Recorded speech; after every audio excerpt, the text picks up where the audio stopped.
කතාවට ආවතින් ඔයා අද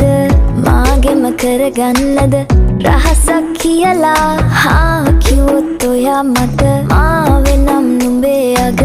රැජිනිය සදහට මං දෙවරක් නොහිතා සැරෙන් සැරේ කෝලෙන් බල බලා ඇසේ අස්සෙන්